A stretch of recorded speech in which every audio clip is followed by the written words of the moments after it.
तुम्हाला माहिती आहे का, गडचिरोली जिल्ह्यातील दंडकारण्याच्या गाभाऱ्यात वाघोबा देव या वनदेवताची एक अत्यंत प्राचीन आणि श्रद्धेची परंपरा आहे. जंगलातील आदिवासी समाज वाघोबाला त्यांच्या रक्षक देवतेप्रमाणे मानतात. त्यांचा असा विश्वास आहे की वाघोबा हे या अरण्याचे रक्षक आहेत आणि ते जंगलातील प्रत्येक जीवाचं संरक्षण करतात. दंतकथेनुसार खूप वर्षांपूर्वी दंडकारण्यात एक भयंकर राक्षस लोकांना त्रास देत होता.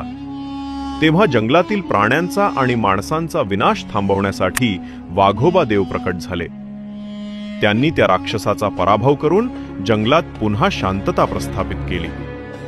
त्यानंतर आदिवासी लोकांनी त्यांच्या स्मरणार्थ एका झाडाखाली वाघोबाची मूर्ती स्थापन केली. आजही गडचिरोलीतील अनेक गावात वाघोबा देवाची पूजा केली जाते.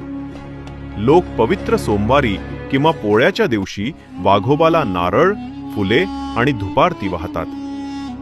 जंगलात जाताना देखील लोक आधी वाघोबाची वंदना करतात, कारण त्यांचा विश्वास आहे की वाघोबा देव हे त्यांची जंगलात रक्षण करतात आणि संकटांपासून वाचवतात.